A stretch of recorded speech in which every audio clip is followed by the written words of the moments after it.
Il est un peu plus de 20 heures ce jeudi, lorsque plusieurs personnalités du monde de la culture, du sport, des médias et du cinéma arrivent au pavillon d'honneur de l'aéroport Félix Houphouët-Boigny. L'accueil qui leur est réservé est chaleureux.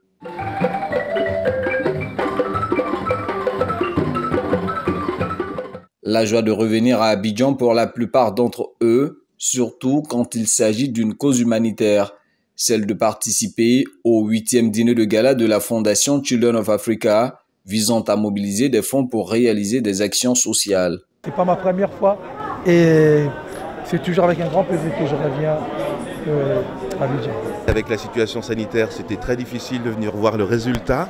Et bien là, ça va être encore une noble cause à déjà apprendre les informations et puis, si c'est possible, faire que chaque action est une réaction. C'est une joie énorme parce que ça fait 2 ans que ça n'a pas eu lieu pour les causes que nous savons tous.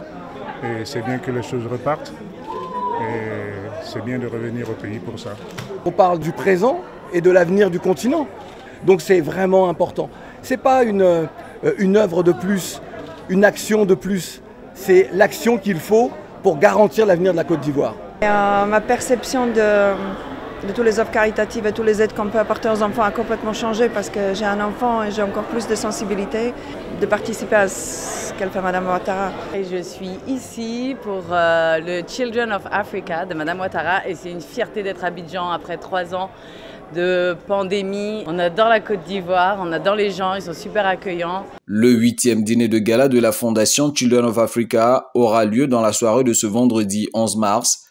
Sa raison d'être, lever des financements pour la construction d'un centre d'accueil pour les femmes victimes de violences et pour la réhabilitation d'un centre d'accueil pour enfants situé au plateau.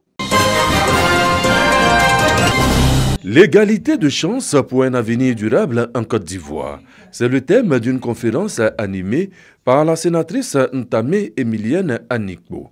Elle met en avant la nécessité pour les pouvoirs publics de renforcer leurs actions en faveur de la femme qui pourrait être un atout pour un développement durable en Afrique. Le Sénat veut s'inscrire dans cette logique. La femme constitue un maillon essentiel, sans doute le plus important de la chaîne, mais en tout cas incontournable de toute approche de développement durable. Elle est au cœur des équilibres familiaux, culturels, sanitaires et sociaux. Par sa résilience et ses sacrifices quotidiens, la femme contribue inéluctablement au bien-être et au développement de nos sociétés. Il faut être positif, il faut être patient et il faut être engagé. Et il faut être engagé pas toutes seules les femmes. Il faut être engagé avec les hommes. Changement de lieu, mais le contexte reste le même. Salut aux couleurs. Conférence. L'Institut national polytechnique Félix Houphouët-Boigny, INPHB de Yamoussoukro, n'est pas en marge de la promotion des droits des femmes. Désormais, ce pôle de formation des ingénieurs se dote d'un numéro vert pour dénoncer toute violence ou tout harcèlement des femmes au sein de l'Institut. Bien entendu, la femme sera au cœur des avancées. Engageons-nous à redoubler d'efforts dans le travail comme nous l'avons toujours fait. Soyez assurés, Monsieur le directeur, avec votre équipe, de la disponibilité de toutes les femmes. Cet institut s'appuie à la fois sur des hommes, certes, mais beaucoup sur des femmes qui occupent tous les postes à responsabilité au sein de l'INPHB. Au Sénat, comme à l'Institut national polytechnique Félix Houphouët-Boigny, on retrouve de nombreuses femmes au sein de l'administration, ce qui n'était pas évident il y a peu. Des efforts qui vont certainement se poursuivre. Les nouvelles technologies de l'information et de la communication sont aujourd'hui indispensables dans la formation des cadres.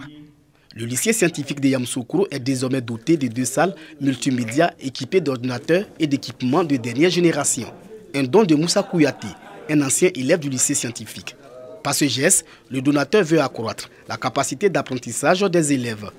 Cet outil informatique de pointe vient renforcer les aptitudes des apprenants après le baccalauréat afin de mieux affronter les concours d'entrée dans les grandes écoles à l'extérieur de la Côte d'Ivoire. Nous sommes passés dans ce lycée qui a tant offert à la Côte d'Ivoire, qui nous a offert beaucoup. Et c'est un geste pour reconnaître tout ce qu'on a reçu ici. Et c'est un geste pour la Côte d'Ivoire C'est un geste pour nos cadets, pour qu'ils bénéficient des conditions d'études les meilleures. Le parrain de cette cérémonie d'inauguration est le secrétaire général de la présidence de la République de Côte d'Ivoire. Abouraman Sissi invite les élèves à plus d'abnégation au travail. Donc avec cette salle, ils pourront apprendre à coder, donc apprendre à faire des programmes de coding, pouvoir se familiariser aux outils informatiques, pouvoir faire des recherches sur Internet et pouvoir vraiment amorcer le développement numérique de notre pays. Donc c'est une initiative qui est à saluer. Abouraman Sissé a mis à profit cette journée pour partager son expérience scolaire et professionnelle avec les élèves. Échanger avec les étudiants, leur donner des conseils pour la suite de leur parcours scolaire et professionnel. Des conseils simples, en 4 lettres: rêve, audace, travail et persévérance. Les anciens élèves du lycée scientifique de Yamoussoukro comptent davantage renforcer le dispositif informatique. D'autres salles multimédia sont prévues les mois à venir.